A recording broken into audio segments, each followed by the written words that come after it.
So show the CNN clip.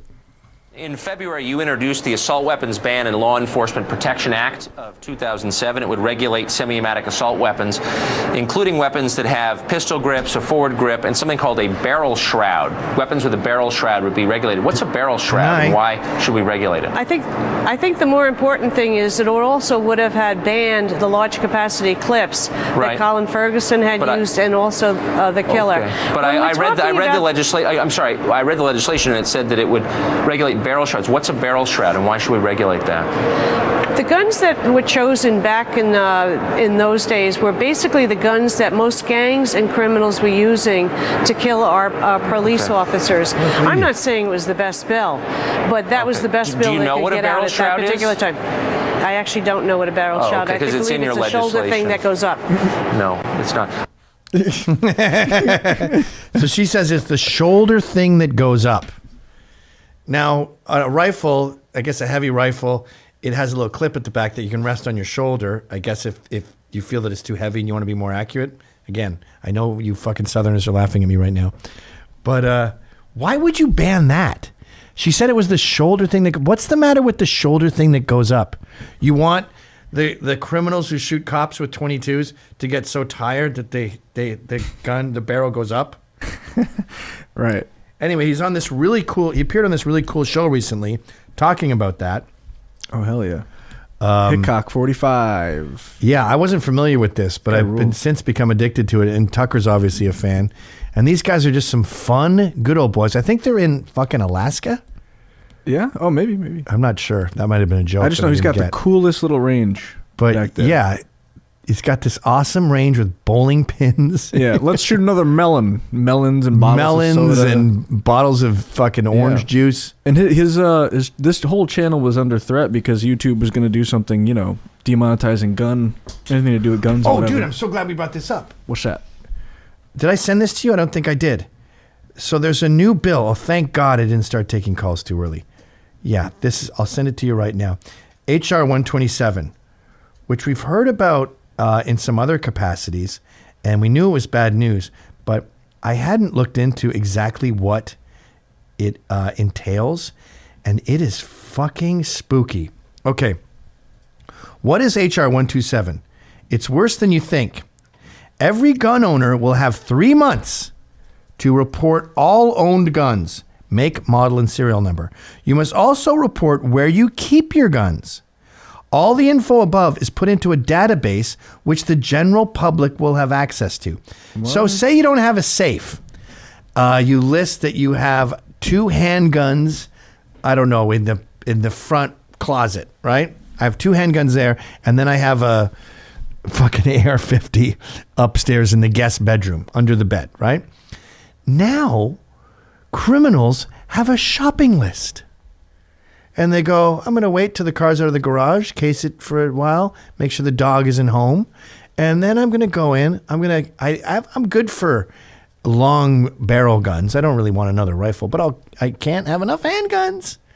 So they goes to the handguns that are listed as public knowledge. So in other words, you better get a fucking safe. Or the irony is, or you're a target. So you got a gun to protect yourself and your family. Now you're part of a public shopping list. So now in a way, your family's more vulnerable because your house is going to get broken into when you're not there because you've had to publicly list exactly what guns you have and where they are. So that's insane. You need to get a license to have any gun at all. Shotguns, rifles. That old 22 that could barely kill a deer. You have to be 21 years old, pass a background check, psych evaluation. Who knows what that determines? Maybe there's a domestic violence in your past. No, you're psycho. And then you have to purchase an insurance policy for $800 a year. You won't be able to get a license if you're evaluated to be mentally unfit, diagnosed with depression, any brain disease. If the evaluators think you have an alcohol problem, that's not just me. That's everyone with a Mick in their last name. And the evaluators can contact and interview your family, even your exes, to determine if you're mentally sound. I'm sure all of us have an ex-wife who's totally fair when it comes to accessing our well-being and holds no bitterness towards us when we're being evaluated. This one's crazy. What about antique guns? You will need to prove ownership. I know people with black powder guns. They're like 150 years old. What do you have, some parchment? Signed by the sheriff of Earl of Sussex County? It's all burnt around the edges like the Bill of Rights? How the fuck do you have a record of that? All old guns are like your grandfather dies, he gives it to your uncle, then your uncle's getting old, he knows you like it, he gives it to you, then you give it to your son. They're all hand-me-downs. No one uses them. Oh, and you get in big shit too if you have an old-timey gun and ammunition. And ammunition for an old-timey gun, I'm not just talking about little handheld pistols, but the long-arm ones. How many fucking bank robberies have they been involved in? A long barrel fucking black powder gun. So say you have the black powder gun, and then the ammunition for black powder gun is black powder, a fucking ball bearing, the little magnesium thing, flint doohickey, and then a little piece of cloth that makes the ball a perfect seal. And then the rod, I guess, to stuff it down. That's your ammunition. And if you have that, you're fucked. But it keeps going. What about military-style weapons, which, of course, are just your dad's deer gun spray-painted black? You need a separate permit for those, and you'll only be allowed magazines that hold 10 rounds or less. What about antique guns? I already said that. So what is the government going to do if people violate this? The government will impose intense fines starting at 50 grand. What? And 10 to 15 years minimum in jail. What? This is the craziest bill I've ever heard of. HR 127. So we've got, 25,000 subscribers? Please contact your local representative and don't get this to go through. This is fucking insanity. Wow. I'm kind of pissed. You have to register your black powder gun. If your ex says you're an alcoholic, you can't. And if you violate that, how many fucking people have an old-timey gun? You can't display it in your house, by the way, which is like, well, why do I have it now? So when a home intruder comes, I have to go, oh, yeah, buddy?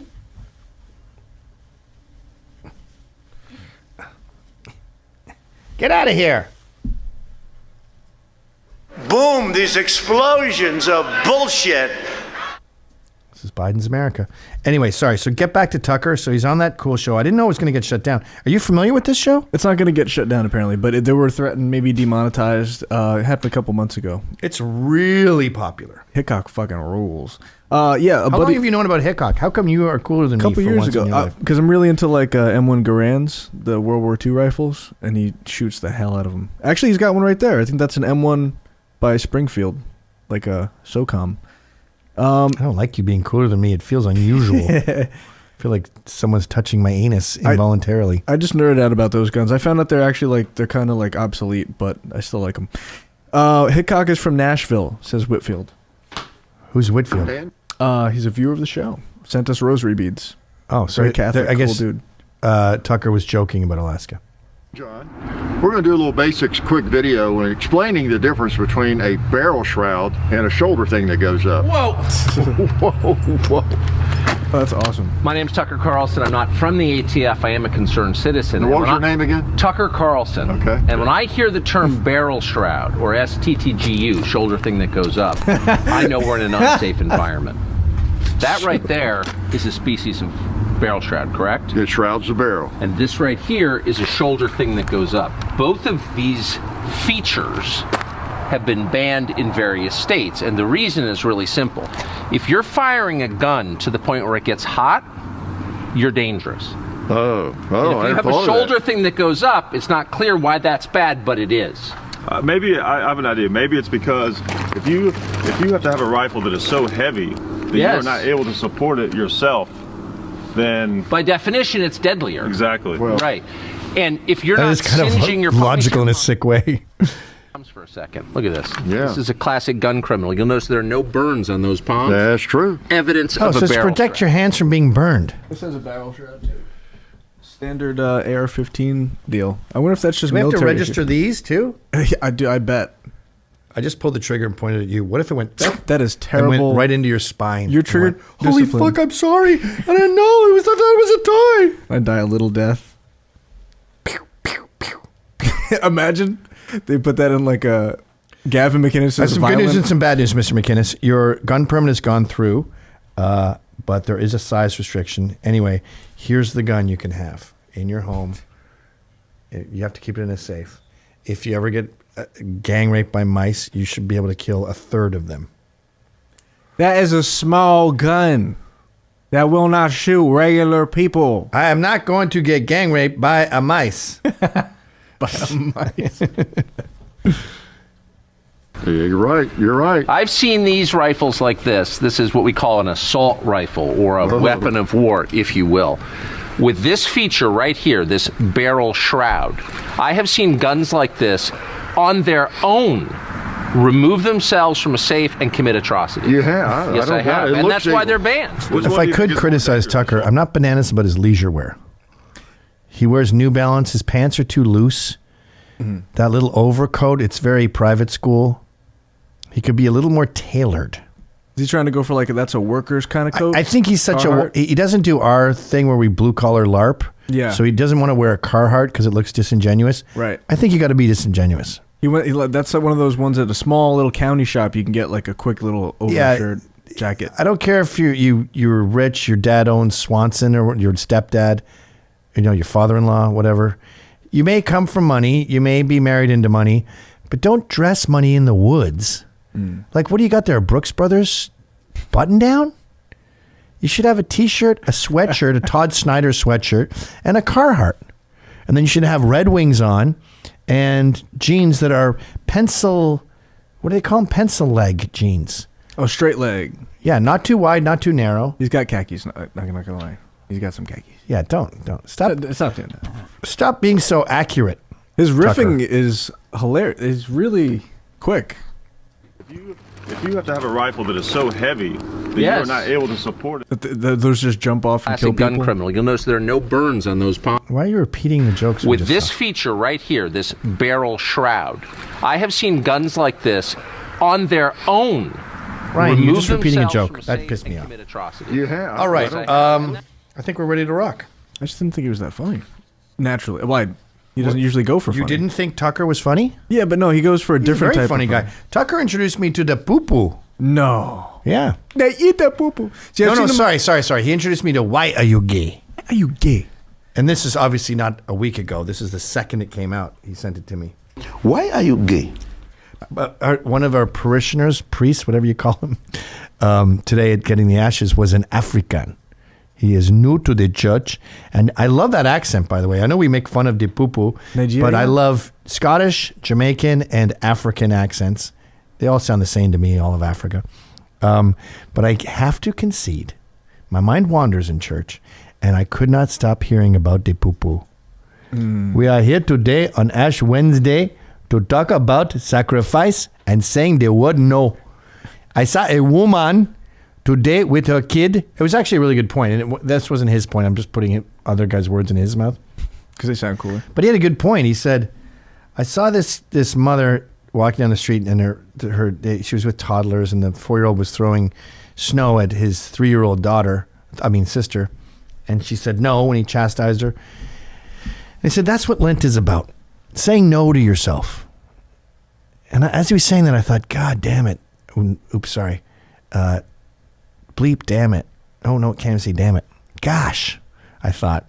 That's what America needs, is a lot of us telling ourselves no. You don't wear slides in the snow. I know it's your comfy wear, but stop wearing fucking sweatpants. There was a woman next to me wearing sweatpants in church. I know they're comfy, so are PJs. Stop wearing, and you guys aren't New Yorkers, but Jesus H. Christ.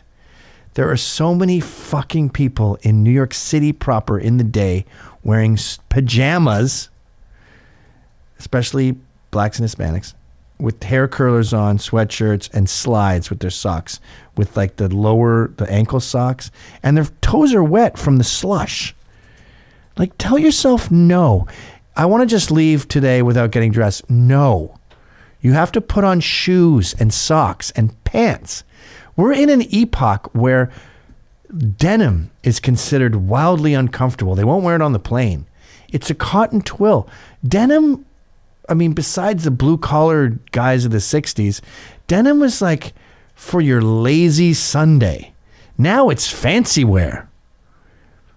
You should be wearing a suit when you're on the fucking plane. Speaking of suits, I'm glad I remembered this. Shout out to Nita Fashions. Let's give them a free ad, Ryan. NITA Fashions. It's for cheap rich guys where you can get a shirt for $50, tailor-made. I like to go fancy with the fabrics and get as much as a $7,500 shirt. They made this. I got a little fatter though. So I called them up today and I go, I'm fat. I have to throw all my shirts in the garbage and all my pants. And they said, they have a weird accent because they're in Hong Kong, but they're Indian. So it's a little bit of a buddy, but it's also a international language, Mr. Mclnnes, Mr. Gavin. So the Trans-Pacific accent. Yeah. So they said, we appreciate you giving us our business, sir. Giving us new customers, promoting our business. So when we built your suits, we built the pants with 4 inches to spare. I didn't even know that. And they go, so send us back free of charge. We will, well, obviously shipping, but we will handle it. I'm like, it's 10. I have 10 suits at least with you guys. Please send them our way. So they're going to expand them all. Tight. And then I did the reason I've been wearing a tie is because all my fucking neck has expanded. And they have a little book there. I get claustrophobic when I wear this shirt. They have a little book there, like an old-fashioned, old-timey book that has Gavin Mclnnes on it in beautiful calligraphy. And it has all my sizes, but it's got a nice grid to it where it shows how fat I'm getting. And they're like, Mr. Mclnnes, you've put on an inch and a half around your waist. I was like, all right, let's go bananas. Give me a 35 instead of a 34 waist. And then my neck, give it another 15, like make it a 15 inch or whatever it is, instead of like a 14 and a third. Because I want to, for just once in my life, I want to have the top button done and have tons of breathing room. Yeah, it's nice. And they're like, sir, it looks very bad if you can fit a finger in your front. And I'm like, I look bad. Look bad, feel good. Call me Mr. Looks Bad. Don't say you know what it's like, but say you like. I'm not saying that it don't look bad, but I understand. It's luxurious. Awesome. Oh my God. I saw Britt Hume on Tucker the other night, and he had a clit. What? Well, as men get older, they get this turkey neck, just like women. Oh, yeah. So his top button was done up, but he had this like engorged clitoris hanging down over it. Uh-oh. Oh, there it is. I think you're right. Look at that clit. So you go, Britt, you don't have a tailor. You can't have your top button. You don't have your shirt tailored. No, his shirt's perfectly tailored. You're seeing his fucking turkey neck clit. I just want to diddle it when I see it. I don't want to do that. What if you're like, you went up to him and you're like, Britt, the fuck, dude? You've got this thing hanging over your shirt and you go like this and he just goes, oh, and comes. And you're like, what just happened? He goes, that's fucking great. That's where my clit is, you idiot. I thought you had a cock. I do have a cock, but just like that dinosaur that has a brain in its head and then also another mini brain in its tail, I have my normal male genitalia, but I have a female clit right here, and you just made me come. That's gay. Imagine him taking you to court and this is all red in front of people. Your Honor, I didn't know I was rubbing a clit. It just looked like extra skin. I've never heard of a dude having a clit in his neck. Order in the clit. What about George Conway? He has a tit in his neck. That's totally different. Tit necks are, everybody knows a tit neck. I like how he's saying, I didn't know about that the Lincoln